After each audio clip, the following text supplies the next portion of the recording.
This is the Horse Radio Network. This is episode 197 of Horsemanship Radio, brought to you by Hands On Gloves, the all-in-one revolutionary bathing and grooming gloves. Horsemanship Radio is a part of the family of the Horse Radio Network, and today we have some beautiful people they want you to get outside and enjoy your animals.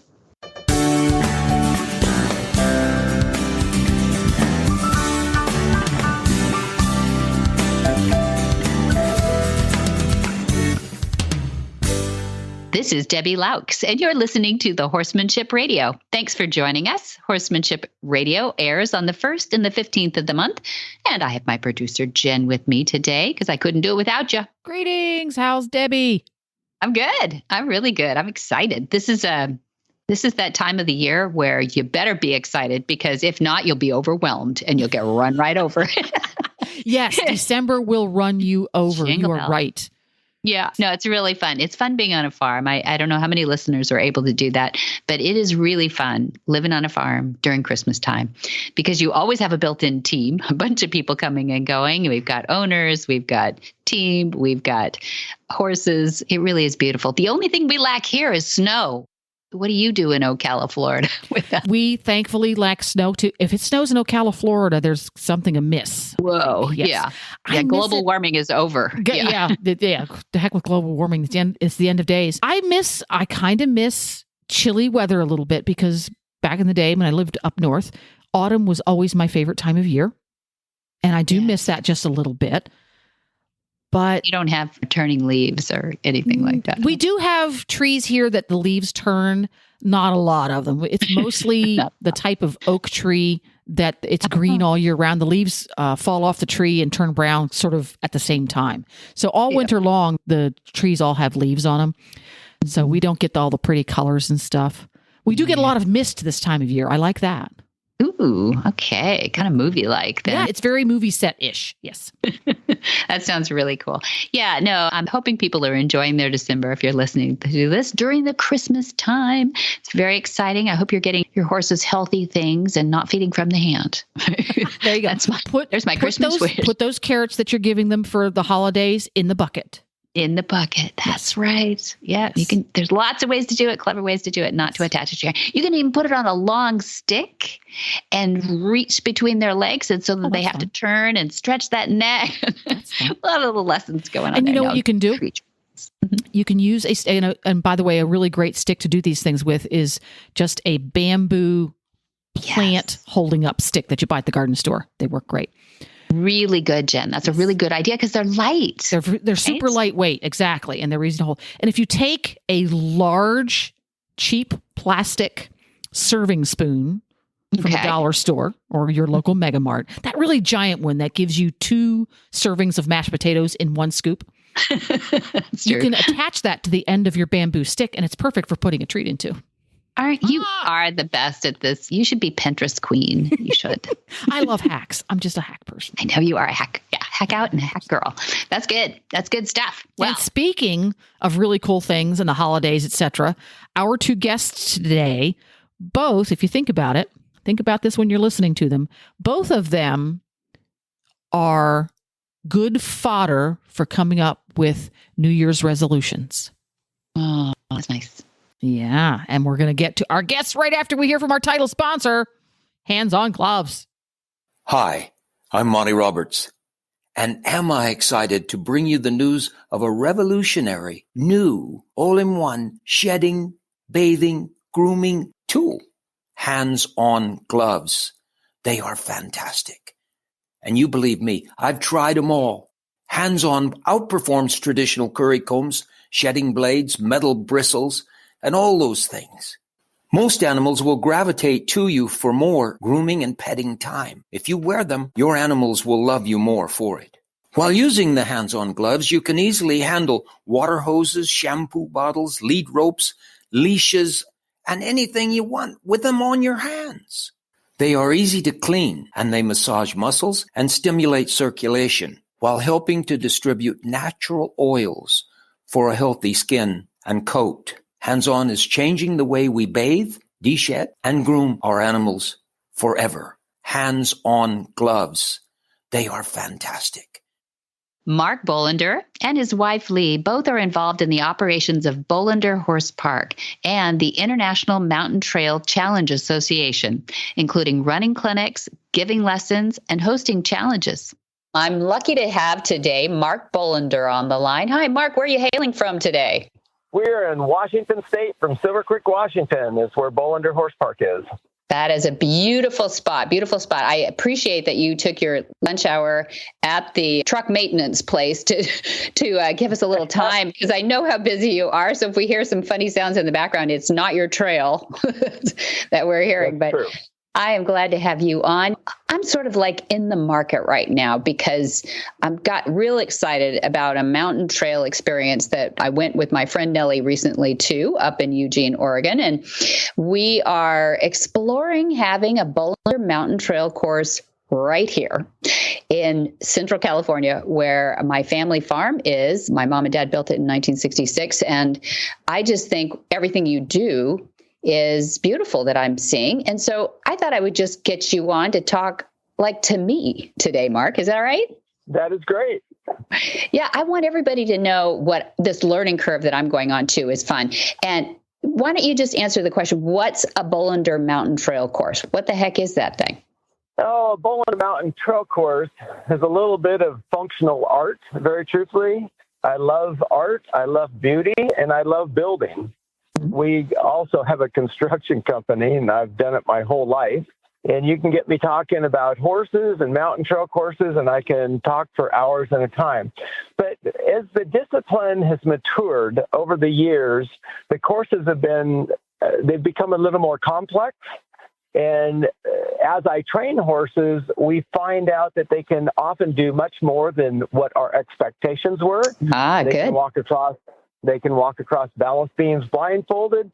We've changed up much of what we have learned about training. Okay, so you've already said that a lot of courses can be built for riding clubs that, have pool noodles, and that's all fine, desensitizer, even teeter-totters and things like that. But in nature, though, a horse takes on different challenges. And I'm thinking, well, Mark must work with the brain. So how do you lay out your trail course so you think, well, this is a challenge? And do you lay it out so the easiest ones first and then head to the more difficult ones? Or do you just do it with the beauty of the land and take what comes to the horse first? Or how do you do it? Well, each course is designed to fit the site and to utilize the land. But when we train, we start with the easier obstacles. What we're looking forward to is building confidence and boldness in that horse. Okay. We are taking a horse and showing it what it can do, not what it can't do. Okay, so you're not just trying to torture horses by giving them the most insane things to do, right? It's not a torture. We'll start with something fairly simple, and that'll build their confidence a little bit. Then we'll start with a little harder one, and we'll start moving up the ladder. And usually, depending on the horse, and each horse will have some obstacle that's very difficult for them for some reason. Sure. And it's never the same one. Some horses, the cross bucks are tough. Other horses, they don't even hardly notice it. Others, the Texas two-step. They all take a second look at the squirting water box, though. We don't start with the squirting water box because if you try to impress people with your training, and at the same time you're scaring the horse to death, right? That is cruelty. That's abuse. Okay, so how did you start then? Did you use this trail as a way to train your horses? I did. Matter of fact, the first 30 days when a horse comes in for training, it's all groundwork. We don't even ride them, even if the horse is already broke.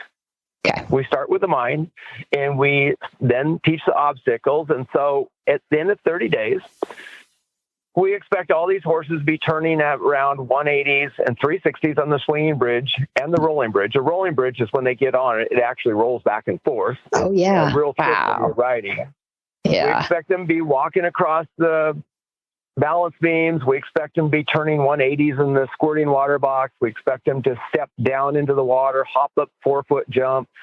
All that is an expectation, and they never disappoint us. Good. Then, and here's what's fascinating too, we don't ever work on the right side. The we right eliminate side. that.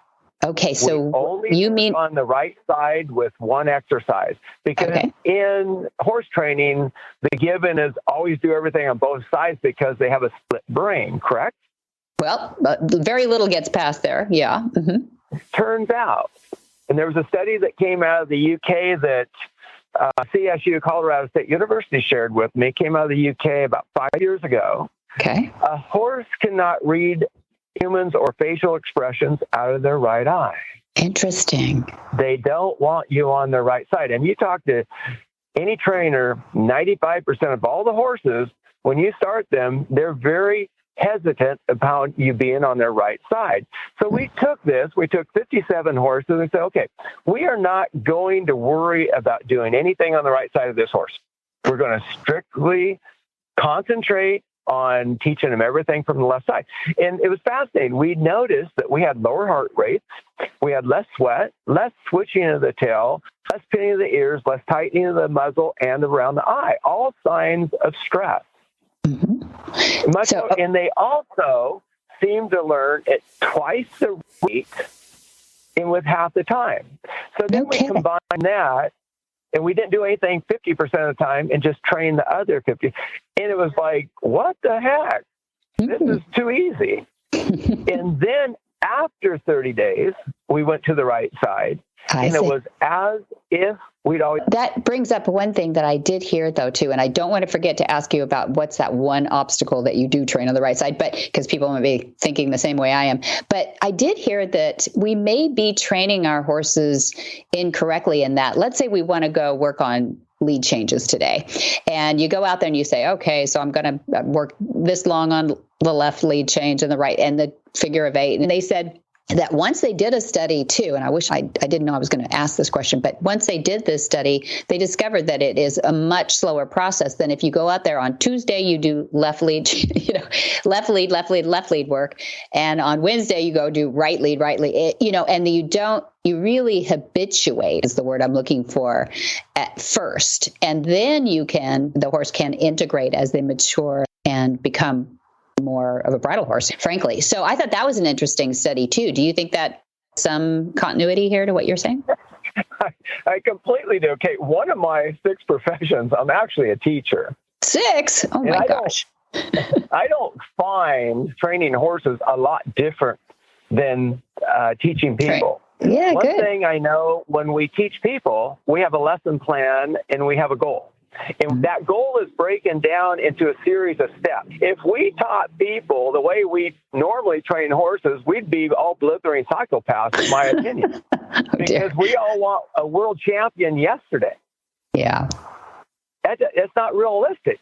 And so, yes, if you do something, in some areas, these horses are much further along than we are. In other areas, you have to break it down, slow it down. For instance, their ability to read you is far superior of your ability to read the horse. Mm-hmm. And if you just have to humble yourself and acknowledge that, but if you work on something consistently once a week or something like that, it takes a lot of stress out of them. Okay. Stress, when a horse is stressed, their head's up, they're dumping adrenaline, and they don't learn when they're in the flight mode. Right. They learn when they're in the relaxed mode. Yeah, and Monty. That's the trail obstacle. Yeah. I think that's exactly why we want to have a trail obstacle course here too. Dad always says, Monty, it says adrenaline up, learning down, adrenaline down, learning up. And I can't think of it more succinctly than that. But so what is the one obstacle that you do train on the right side? So I don't forget that question. Okay. So we teach them to back up without looking at them. Right. And then we teach them to go sideways along the rail from right side and left side. That's the only time we even worry about. And we'll move the haunches from right and left too, a couple little exercises. So all the exercises that we used to do, many of them are gone. That one exercise to get the horse to back up without you looking at them, I find it to be more powerful than all the other ground exercises combined. Here's why. When a horse backs up for another one, they acknowledge that you were above. I'm not saying that's right or wrong, but that's their world. They have a pecking order. Sure. So when you establish yourself as being the senior horse or the alpha mare, so to say, it triggers an instinct to please. An instinct is hardwired that they can't deny. And so when that instinct is tripped, they might be shaken, but they're going to try that teeter-totter for you anyway. They might be scared to death, but they're going to step in that squirting water box. They might jump 10 feet, but they're going to come right back and try to please you. Yeah. That's my experience. I don't doubt it at all. This is all exciting for me. So give us an example of one obstacle that you think every course should have and why. Oh, man. If you have unlimited funds, you need every one of them. The teeter-totter is a nice little starter. Okay. The rolling bridge is nice. Squirting water box, nice. Those are all fairly inexpensive. And remember, there's a big difference between an obstacle course and a Bolender mountain trail course. Oh, tell us. How do you define that? Well, we've done a number of obstacle courses for indoor arenas so people can train in the winter and whatnot. They're very popular. Cool. And they have the little bridges. They have the swinging bridge, rolling bridges. They have all those obstacles that they can take out and put in, 10 or 15. A mountain trail course by Bolender is basically a 3D course. We sculpture the land depending on where we're at. And then we go ahead and add obstacles in arranged order and the courses so we can run clinics and shows. And at the shows, we like to be able to run at least 3 patterns at once. So have 3 courses going at once for the judging. And that way it moves everything along. So you might have level 1, level 2 in-hand class all going at the same time on different parts of the course. Because if you have 300 goes to go on that day, you have to move things along fairly rapidly. Yeah. So that's what the mountain trail course is, a sculptured course. It's almost always going to have the trestle bridge, one of my signature pieces. It's going to have the water features, the water ponds, et cetera, that they can cantaloupe through. And we don't canter, we don't lope because this is not English or Western, so we cantaloupe. I was trying to think what kind of obstacles that look like. Oh, cantaloupe. I get it. That's awesome. So people love the water features in almost all the courses I've built in the last several years. All of them have the ability for horses to run through the water, and people love that. Oh, that's nice. I love that I read somewhere, I think that you said that human nature likes being in a beautiful setting. And that's why Central Park in New York is so well attended because it's nicely laid out. Do you really scratch your head and think through a layout like that so that not only the human, but the horse has pleasure going through it? Well, one of my, it's kind of interesting where I come from. I love landscaping. I love architect landscaping. I love yard work. I love beautiful golf courses where we golf. I love beauty. Mm-hmm. Most in the mountains, when you ride in the mountains, beauty, God's great creation. I love that. And so my mountain trail courses, I aim, when they're all done and landscaped, I love beauty. I think most people love beauty if they can. So if I'm riding a horse, why not ride it where it's beautiful? Yeah. And they will come more often. And Central Park is the perfect example of that. Why do people attend that so readily? Because it's beautiful. The ponds are beautiful. The trails are beautiful. The trees are maintained. And so I completely agree with that. I like beauty. And I don't know. It seems like the horses don't mind it either. No, I agree. I think it is de-stressing for both too. How do you keep observers or people out of the scenario? You know what I mean? It's like you want people to be able to observe and see what's going on and friends and family and that kind of thing. But well, each course I design around the globe, and we're in like 12 nations, each course is designed to separate spectators and participants, obviously for safety reasons. Yeah. And almost all the new courses that I designed, and that one that was on TV in Evergreen, Colorado, right out of Denver, all the people in the middle of the course because this is a spectator sport. And so in our course at home, I think we have 1, 2, 3, 4, or 5 different places where people sit with horses going around during the show or the patterns, or they're watching the clinics.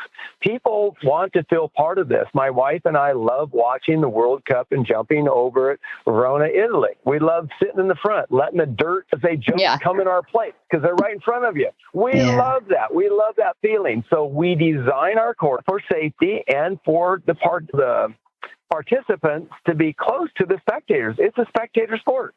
Okay. Yeah, but it doesn't interfere with that focus that the horse might have on the trail course? Okay. Not at all. In fact, I think it helps for these horses. For instance, when we're training, we often have people there.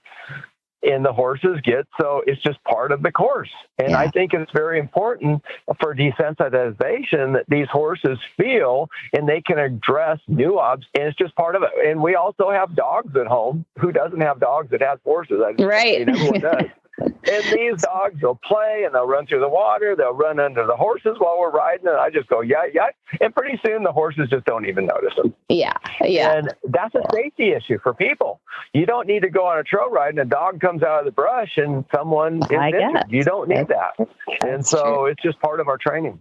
So do you do a refresh on your trail every once in a while? Like I would imagine if somebody's been going to the same Bolender course, they think, well, maybe next year we add something crazier or whatever. Do you do? Many of the courses I design and build for people, we constantly upgrade. I add things in our course. We have major upgrades all the time. This year we'll have another upgrade. Anyone listening, stay tuned. Okay. Some obstacles that we'll be adding to our place at home. So yes, most people do an upgrade, but it seems that the people that go all in and do the trail course right, people don't get bored with them. We design each trail course for the novice, level 1 then, level 2 where they're trotting between obstacles, and level 3 where they're actually cantering between obstacles. You always walk over the obstacles, but when I was at the Quarter Horse Congress, and you can see that at YouTube, 2018, where Checkers does a demonstration on the indoor course. Yeah, beautiful. Yeah, and you can see he just makes it look so easy, and that's level 3. Nice. Yet when he's turning around there in the crossbucks, it's anything but simple, but he makes it look simple. So the level 3, I don't know of any rider at any level that gets bored on level 3. Right. Okay. That's true. They always are looking for some new obstacles. So all the courses are designed for 3 levels, and they have basically circles within circles so that people can cantaloupe throughout or around the course. And then that's one of the factors we also look for. We have to have safety issues. We always have to face the reality that people do get hurt, so we have to make room for emergency vehicles, but we hide it within the path of the courses. So people don't even realize you have roads going through these courses. There's circles where horses are cantering, but it's very important. That's great. Look at you. You've thought this all. So, okay. So somebody says, I don't know if I'm ready to build one myself yet, but I'd like to find one nearby. Do they get on your website? How do they find you? Yep, get on the website and start looking around where they are in the nation. And hopefully, if you guys build one down in California, they are a huge draw. People will drive 8 hours each way. Wow. Come and play and for lessons. This is mind-boggling. We never dreamt in our wildest dreams for someone that never planned to be a trainer or a clinician. We never imagined in our wildest dreams people would drive 8 hours just for lessons. Yeah, that's cool. That's cool. So they come take lessons from you first, too, maybe before they decide what they're going to do. Yeah. And you're up in Silver Creek, Washington, which is a beautiful part of the country. And I hope they will come visit you, or maybe you come visit us, too, and we'll meet everybody. That would be fun, wouldn't it? Well, now that the world is starting to get back to some semblance of normal, our overseas travels will start again. But we travel all over the U.S. giving clinics and travel all over building these courses. Actually, all those courses on the website that you see, they take 6 days to build. And then on the 7th day, then we go ahead and hold clinics and get all the excitement and everything. Sometimes we'll have a day off between building it in the clinics. I bet. But it's all, because I'm a little tired. But yeah, so when I arrive, all the building materials are ready. The equipment's on site. Everything that I know I need is ready to go. And 6 days later, you have a course with all the obstacles and the mountains and the ponds and everything else. Unbelievable. Well, Mark Bolender, this has been really fun. I'm so glad I know so much more now. I've been reading about it and have major fear of missing out on all this. So without FOMO, how do people get a hold of you? They can look at our website, bolenderhorsepark.com, or they can always, my wife is the best one to call at 360-269-6156.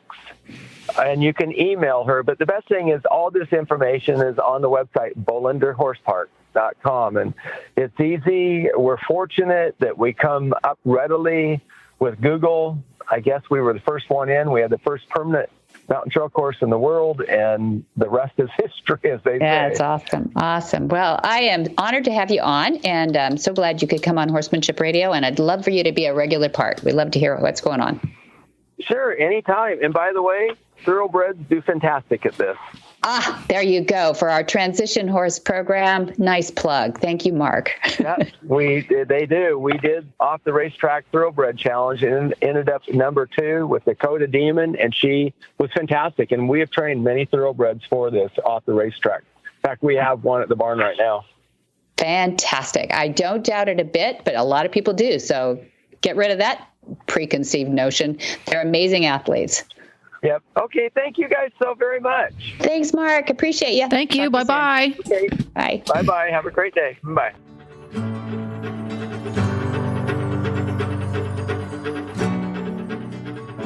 Imagine if you could take Monty to the barn with you. Watch and learn as he addresses each challenge with your horse and answers your questions too. You head to the arena and you work on each new lesson, knowing Monty's there to encourage you, all with violence-free, tried and true methods. After all, he's been helping train horse lovers all his life. With his online university, you could be like Kathy, a retired teacher who just bought her first horse.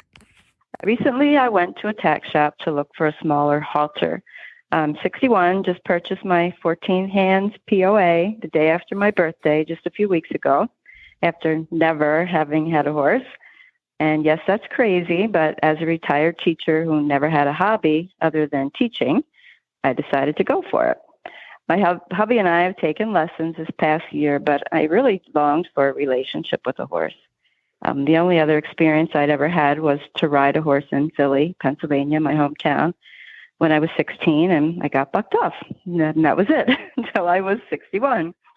Well, the owner of this tack shop, just this precious lady, 84-year-old lady, gave me a copy of this magazine, Equine Monthly. And the article I read in it was Horses Are Biofeedback Beings. And it was just so interesting. I really felt like I just found a pot of gold when I read it, because in it talked about Monty's online university and that I could have access to 575 videos for $10 a month. And before that, I was just searching YouTube for everything I could find. But truthfully, that's just a pain. I love that the uni videos are concise and they're in order. They have extra notes and a quiz. And I just can't thank you enough for the huge blessing of your online university. It really has changed my life, and I will never be the same. I've had my horse Jack now for 7 weeks, and thanks to the videos, I've done join up with him, and it really worked like a dream. I had to do it in an arena, but it still worked. Thanks to Monty's lessons and the cues and the hand signals, the ability to watch the lessons over and over on demand is incredible. So I also want to thank you so very much for making the online university affordable for this retired teacher. Thank you so much for all that you do for everyone who really wants to love a horse. Kathy.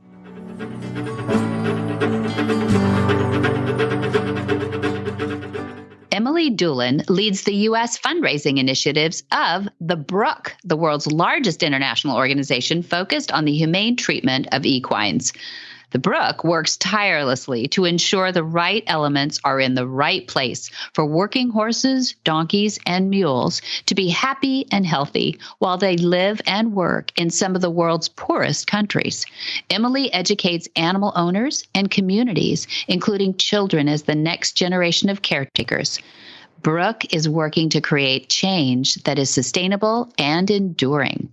Well, welcome. We've got Brooke USA's Emily Dulin on the line. I'm so glad to hear from you. How are you? I am doing great as always, and it's always such a pleasure to be on talking to you, not only because we love you, Debbie, but we love your dad, who's a global ambassador of the Brooke. You're so sweet. Well, he has been long time a big believer of what Dorothy Brooke started years ago. And for anybody who's not familiar with her work, do you want to give a little background of what Dorothy did that created such a sensation? From a personal standpoint, I absolutely adore Dorothy Brooke because she represents to me what females want to be today, and she did it back in 1934. Yeah. The story goes as follows. Mrs. Dorothy Brooke, recently married to her husband, who was a brigadier in the British Army, arrived in Cairo in Egypt. And when she got off the boat, the first thing that she saw were horses in disarray. She realized immediately that these horses were the vestige of our war heroes that had fought during World War I. They were hungry. They were poorly capped. Their hoofs were a mess. So the first thing that she did is she wrote a letter to the London Times and said, I would like to raise £5,000 to purchase all these horses back and help those that I can and humanely euthanize those that I can't. Can you help me? And she received £25,000 at the time. That kicked off what we call the Brooke Hospital for the Animals in Cairo, and really is the beginning of an organization that now has over 1,000 employees worldwide. Wow. To me, she's a hero. We should be doing a movie about her. Right. She's amazing. Yeah. Think about it. In 1934, women probably didn't even know if they could vote, or we had just started voting. And she was doing that. Rosie the Riveter was about all we could imagine back then, or Tokyo Rose. These were the most prominent women. But honestly, what she was doing, and those wonderful nurses that were over there as well, was revolutionary, absolutely revolutionary. And today, I mean, to throw out a stat, there's 100 million horses and donkeys and mules, and those animals support about 600 million of the world's poorest people globally. And that's a lot of horses that we don't think about. We think about in the U.S. affluence, and we work hard to take care of our animals and all that. But really, most animals on Earth that are donkeys, mules, and horses are supporting a business. Am I right? This is supporting a family or more. My favorite line is that they are the engine that mobilizes the developing world. Mm-hmm. They do anything that you and I know that a vehicle can do. They're tractors, they're school buses, they're ambulances, they're carriage horses. They take food to market. They fetch water. It's extraordinary, the role of the working equine. I always like to say, imagine a woman living in Ethiopia who has to travel 5 miles to go to the closest river to fetch water, and then has to travel 5 miles back to fetch water. If she was on her own, she would probably have one big basket on her head, and that was it. And she would have to make choices like, do I clean my house? Do I cook my dinner? Do I do we take a bath? What do I do with this water? But when she has a donkey, she's able to make all those chores happen. And more importantly, when there's water, we reduce the opportunity of disease. Mm-hmm. So these animals are truly essential to the livelihood of the poorest people on earth. They make under $2 a day. Can you imagine? No, none of us do. We live in this bubble a bit in the U.S. that way, too. So it's so important, the work that you're doing, Emily, and bringing that from the UK, where Dad was originally made a global ambassador there. Mm-hmm. I think he was your first global ambassador for the Brooke itself. And then there became a Brooke USA. Tell us a little bit about that distinction. So Brooke USA was initially thought as a kind of a department of the Brooke, and it was established back in 2007. But they couldn't really get it to start until 2016 when we realized that our American donors and our American thought, our American culture required a little bit of a different organization. So we are an independent 501c3 run by an independent board of directors.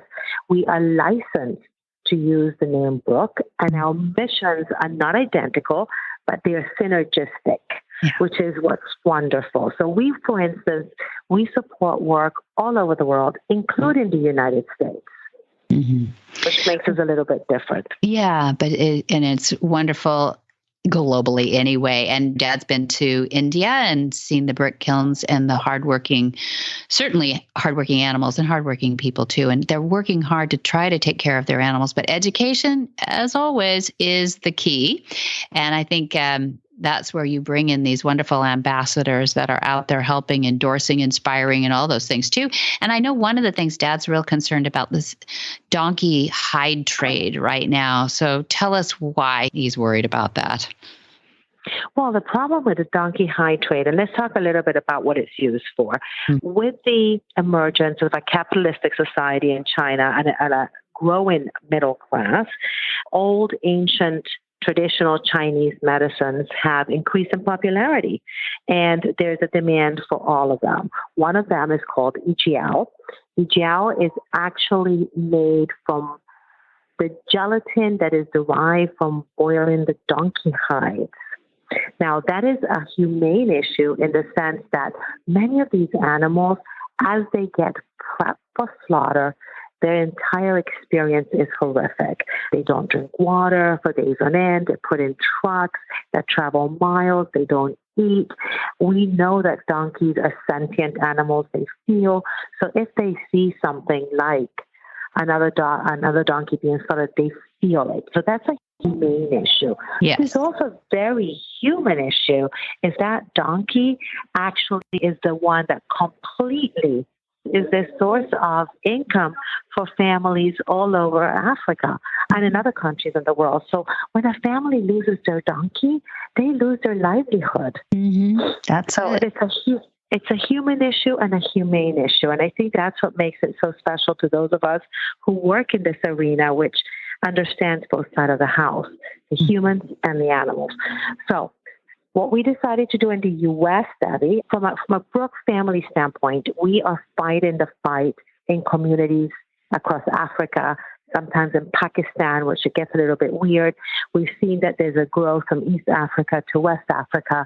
We've seen that there's now donkey slaughter taking place in Peru and in Colombia. But what we're doing in the U.S., which is very different, is we are asking Amazon to stop the sale of Yijiao on their platform. Right. If anybody that's listening to this just puts the word Yijiao in, which is EJIAO, into the product line at Amazon, over 200 products will pop up. So what we are asking Amazon to do is to take a step back because they claim to be a concerned citizen and a global citizen, is to stop the sale of Yijiao on their platform. Okay. So we've been asking their new president, his name is Andy Jassy, Jasy, to please do that. The way that people can help us immediately is to visit our website at www.brookeusa.org/Amazon. And it will populate a letter, very simple. Put your name in, put your email in, and send the letter out. Oh, I love that. That makes it easy. Thank you. Yes, okay. Today, we have secured over 35,000 signatures. Oh, my gosh, Emily. Good. You need more. How many do you need? Oh, well, imagine. Amazon is the largest retailer in the world. I would love to say 1 million, but whatever we can get. Yeah, so if I got it right, Amazon, even though it's now becoming pretty globally known that Yijiao is made from donkey hides, which means that they're starting to either turn the family business into Yijiao trade, or they're actually raising these poor animals for that kind of thing, which is horrible. And if Amazon stopped selling Yijiao on their site, it would do a lot to dissuade people from this hide trade. Is that correct? Absolutely. Yes, Okay. because the United States is the third largest consumer of ejiao in the world. Oh, no. The United States is, and it's a Chinese herbal? Thank you. Yes. Yes, Okay. it's because China, I think it's China, Taiwan, and then comes the United States. It's about a $12 million business. So put that in perspective. What does that mean to Amazon, really? Nothing. Let's go with nothing. Exactly. Let's go with Right. nothing. Yeah. Yeah. Okay. All right. So we will enlist. We're going to put this on social media too, because that's an easy thing to do is say, please don't sell that. It doesn't make you look good. It doesn't make us look good. Let's just get rid of that one. We can buy something else like, Exactly. toys for our kids Well, or something. Yeah. And the funny thing is that I know for a fact, because we have been speaking with Amazon, and I must say they have been a delight to work with. They haven't granted us our wish, but they have been very professional. All these emails go directly to Mr. Jazzy's email. So I have heard word that they have said like, oh my God, look at all these emails coming through. So they are aware of the issue, which is a good thing. Okay. So we want to blow up that inbox. All right. Absolutely. We do. We recently had another ambassador, USA ambassador on, Dwayne, and we had so much fun with him. And he's an amazing person that you've been able to add to your board. How did the year-end goals go? I'd love to hear how you are right now. As we record, this will be out on December 15th. So if people want to have the opportunity to help you with your year-end goals, what do we do? So we had a very successful Giving Tuesday, which is the Tuesday after Thanksgiving. This year was December 30th. We set out to raise $50,000, and $56,000 came in, which is wonderful. Yes. Awesome. So our goal for end of year is $150,000. So we're about 90 something away from that. It's doable. Because if we remember, it's not only the season of giving, it's also the last chance to make your tax deduction donation. Oh, right. Yeah, that's right. If you give to a 501c3, talk to your accountant and tell him you want a tax write-off. Exactly. Awesome. Just keep the receipt that we send you. So it's by December 31st. And I actually believe that it's doable because a lot of people wait until the last minute. Mm-hmm. Yeah.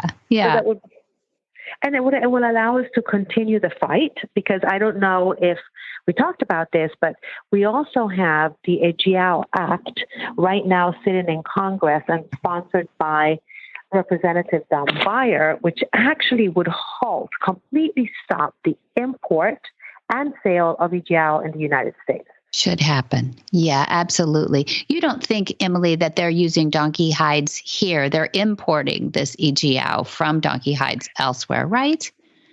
So they're importing it from China because the hides get sent to China, it gets manufactured in China, and then it gets sent out. Mm-hmm. If you look at it online, to me, it looks like a bar of chocolate. Oh, okay.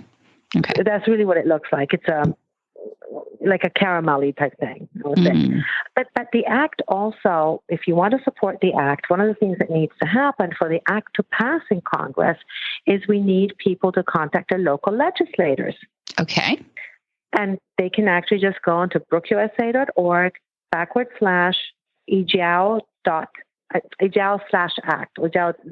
what is it, line? So little line, right? Act. And it will populate again a ladder. If you put your zip code in, it actually tells you who your legislator is. It populates the ladder, and you just have to press the button. Oh, good. Simple. Okay, yeah, keep it simple for us people. We got a lot of feeding to do, so we gotta go. But Absolutely. That's great. That's great. Okay, give us the website one more time, the overall website, so everybody gets to read about you. So it's for the ejiao Act, it's www.brookeusa.org /ejiao-act. Okay. Or go to brookeusa.org and you'll find it there, I'm sure. Yeah, it's the homepage. It's so important. Play with our website because there is so much fun and interest and information about our work.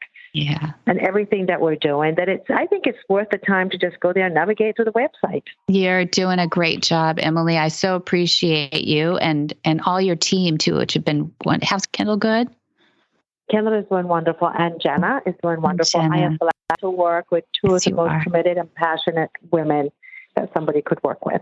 Absolutely. And a board of directors that's amazing, and a group of ambassadors that is extraordinary. They're the ones that I believe take responsibility for catapulting this organization into what the Chronicle of the Horse celebrated as the #1 charity in the nation for the equestrian world.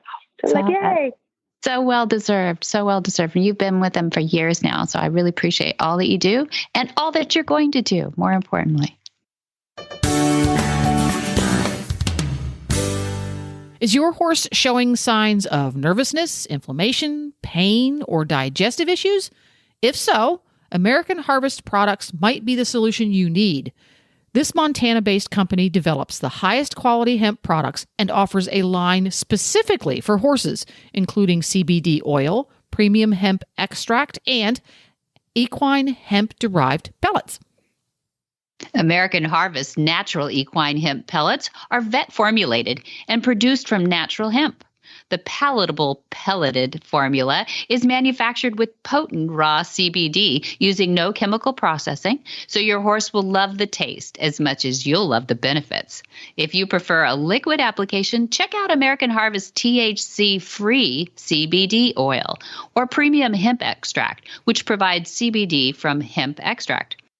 Look for the full line of American Harvest products at your local equine shop or any Hubbard dealer or online at store.alltech.com. And right now, American Harvest is offering an exclusive giveaway for Horse Radio Network listeners. One winner will receive a free 90-day supply of American Harvest equine products. And we have the link to enter in the show notes for today's episode, Horsemanship Radio, episode number 197.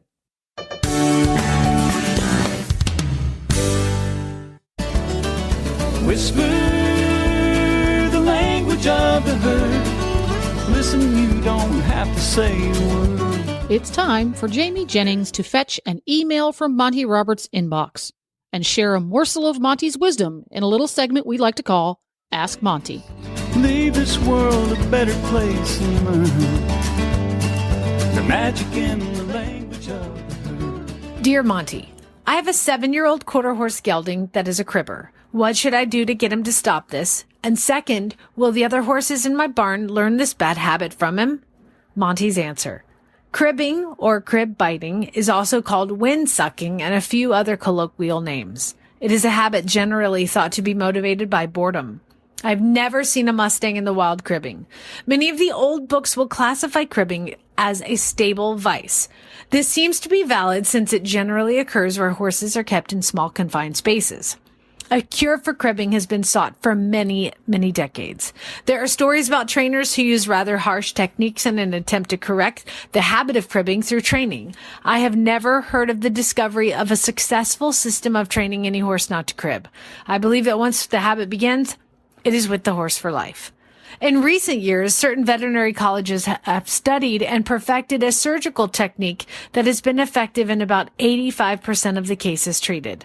I've personally seen many horses that were corrected through this surgery and found that they were unable to collapse the pharynx and gulp air into the stomach. The University of Kentucky did an experiment in the 1960s and 1970s on whether or not one horse could learn to crib from one another. As I recall, their findings suggest that there is some learned habituation from one horse to another. Monty is looking forward to meeting some new friends, two-legged and four-legged, in January of 2022. We have, starting at the end of the month, from January 29, the Horsemanship 101 course. That kicks off our year. And then January 31 to February 2, Introductory Course Module 1. That's the first steps to Monty's methods. And then continuing on in February, we have from 3 to 5, the Introductory Course Module 2, Join Up. And then 7 through 9 is Module 3, Long Lining.